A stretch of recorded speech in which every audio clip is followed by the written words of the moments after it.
Salut les amoureux, nous sommes tous des amoureux. Aujourd'hui dans Aimer vrai, nous allons parler sexe. Je suis Caroline. Et je suis Elora. Nous sommes ensemble depuis plus de 8 ans et nous avons dépassé le plus gros challenge de toute relation, passer du couple blessé au couple sacré. Aujourd'hui, si tu ne le sais pas, aujourd'hui c'est jour du challenge. Et on va avoir un challenge sexe. Parce que j'avais envie. Qu'est-ce qu'on va faire? Avec Caroline, on avait la sexualité normale. Ouais. J'ai envie de te dire, tu sais, un soir, tu ressens cette petite pulsion. Cette petite montée de libido, et tu te dis, chérie, on ferait pas des câlins ce soir? Et tu fais l'amour, et c'est chouette. Et c'est spontané. Et comment dire, romantique, je sais pas, mais c'est spontané, c'est l'envie du moment et tout ça. Tu te laisses porter par le flow. Bon, arrive un moment où ça arrive moins souvent. Si tu fais que ça. Puis arrive un moment où tu fais toujours la même chose. Je sais pas si c'est arrivé où tu rentres dans une certaine routine encore. Ouais. Chérie, c'est samedi, les 21h30, viens, clac clac, petit missionnaire, ça passe. Et en fait, du coup, ça devient un peu plan-plan. Et puis parce que ça devient un peu plan-plan et que tu nourris plus trop ton besoin de variété, bah t'en fais un peu moins. T'as peu moins envie. Puis du coup, il y a un samedi où tu dis, oh chérie, non, on va manger une pizza en fait. Ça change. C'est bien une pizza, ça change, tu vois. Puis après, là tu fais, oh, ce samedi-là, attends, on va faire la folie. On va manger des sushis. Puis alors le sexe, il passe un peu à la trappe. Ouais. Ou si t'es quelqu'un qui fait du sexe régulièrement ou qui a vraiment des forts besoins sexuels, parce qu'il y en a aussi, ça va être quelque chose de bon, allez, viens, on fait l'amour, on y va, on fait. Mais tu vois, il y a plus de, en fait, c'est que de l'acte, en fait, c'est que de l'action. Il y a plus de lien, de connexion, de l'amour et tout ça. Et nous, ce qu'on aime vraiment créer, c'est ces espaces aussi de partage et d'échange, y compris dans la sexualité, où on est en lien et en connexion intime, où on y met vraiment tout notre cœur dedans. Si j'y pense, je te mettrai un lien sur, on a fait des vidéos sur la sexualité sacrée, et je te mettrai un truc dans la barre d'infos, si j'y pense. Là, je crois. Mais s'il y a rien, bah, cherche sur la chaîne. C'est pour ça que là, aujourd'hui, on va t'inviter à planifier. Parce que planifier, ça te permet de créer de la variété. On dirait pas comme ça, tu te dis, bah non. Si, parce que ça va te permettre d'être plus créatif, d'y mettre plus d'esprit, d'y mettre plus de cœur. Et de projeter, en fait, de projeter dans le bon sens, de visualiser, de se dire, ah, tel jour, c'est notre soirée. Parce que quand tu planifies, que tu sais à l'avance, tu vas pouvoir commencer à imaginer, à visualiser ou à en parler ensemble aussi. Et tu vas pouvoir ramener peut-être tes fantasmes, tu vas pouvoir ramener des choses que vous n'êtes pas encore dites. Tu vas pouvoir ramener quelque chose, plein de choses en fait, et plein de nouveautés que tu peux pas faire quand tu te fais prendre sur le moment. Mais quand tu t'engages dans une sexualité un peu routine, un peu spontanée, t'as pas le temps de créer vraiment ces ambiances, de créer le cadre qui est super aussi pour développer. Parce que, est-ce que tu sais quel est le plus gros organe sexuel? C'est ton cerveau. Et donc là, vraiment, avant qu'on aille plus loin dans la vidéo, ce qui est vraiment important de comprendre, c'est que planifier, organiser ta sexualité, c'est bien.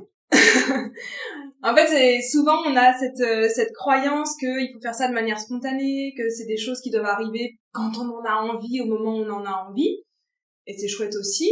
Mais en fait, l'un n'empêche pas l'autre. C'est-à-dire que déjà le désir, la libido, c'est quelque chose qui a besoin d'être entraîné. Je sais pas si c'est le bon terme, mais qui a besoin d'être nourri en fait pour continuer à exister.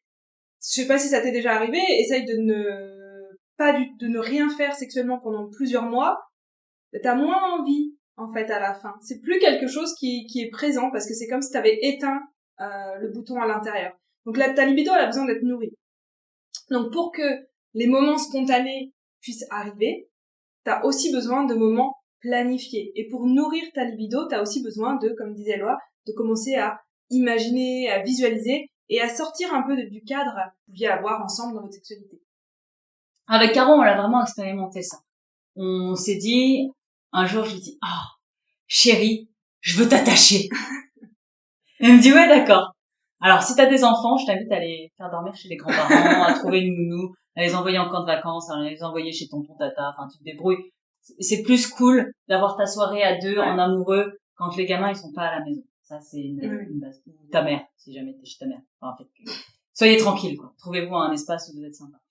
Et on a pu commencer à discuter en disant, j'aimerais bien t'attacher. Est-ce que t'es ok? Il me dit, oui, je suis ok. Et est-ce que je peux te bâillonner? Moi, je suis ok. D'accord. Alors, je peux pas te bâillonner. Mais je peux t'attacher. Oui, ok. Et donc, on commence à planifier ça. Et là, dans ta tête, tu te dis, ah, mais j'aimerais avoir de la musique aussi. Ok, alors qu'est-ce que t'aimes comme musique? Voilà, il y a toute la partie imagination, visualisation. Puis il y a la partie, alors si vous ne connaissez pas le BDSM et que vous vous y intéressez, intéressez-y-vous vraiment avant de commencer. Il y a plein de choses à connaître avant de commencer. C'est une vraie discussion, oui. C'est un vrai contrat, on peut on discuter de ses pas limites, et on s'attache. De ses besoins, vous pouvez tenter, mais ce sera pas une expérience aussi fun. En fait, ce qui est vraiment intéressant dans la planification, c'est qu'on peut en discuter ensemble et définir qu'est-ce que tu as envie d'essayer, qu'est-ce que tu as envie de porter, c'est quoi les vêtements qui te font kiffer, c'est quoi ce qui te fait fantasmer, et de vraiment jouer autour de ça. Et ces soirées-là, elles ont une saveur particulière. Elles ont quelque chose où on a créé une expérience ensemble, où on s'est fait vraiment plaisir ensemble. Il y a d'autres soirées où ça a foiré. Et aujourd'hui, on en rigole beaucoup avec Caroline, où ça, c'était un fantasme, mais du coup, ça marche pas. Ça va pas donner. C'était bien comme fantasme, il fallait que ça reste à ce niveau-là. Donc, on les a testés, on a dit, bah, ça, on le fera pas.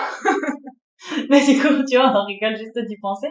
Du coup, on partage des fous rires aussi ensemble dans la sexualité. Parce que la sexualité, c'est pas toujours, faut être sérieux, faut être investi, faut être passionné, tu vois. Tu peux avoir quelque chose de plus léger, tu peux rigoler, tu peux avoir quelque chose de plus joueur. Et c'est juste de s'offrir tous ces espaces-là et de les ramener dans la sexualité et dans ton couple, en fait. Parce que quand tu fais ça, tu le ramènes dans ton couple. C'est ça. Il y a pas très longtemps, une cliente m'a demandé, mais c'est quoi la sexualité sacrée? Comment est-ce qu'on pourrait le définir simplement? Simplement, la sexualité sacrée, c'est la sexualité où tu es pleinement présent. T'es pleinement présente et consciente à ce qui est en train de se passer. Et donc, le challenge qu'on te propose, c'est d'organiser une soirée ensemble pour vivre cette sexualité de manière présente et consciente. De tout choisir, de tout préparer, de tout planifier, organiser. Parce qu'en faisant ça, clairement, vous allez y mettre de la conscience, de la présence et de l'attention. Donc, t'as compris? Ton challenge de cette semaine, fais-toi une fauve de soirée sexe. Alors, dis-nous en commentaire si t'es ok et si tu vas faire ce challenge de planifier votre soirée à deux. Puis si t'as envie de nous raconter ta soirée, on écoute ou on lira en tout cas tes commentaires. Et en attendant, aime, grandis avec magie.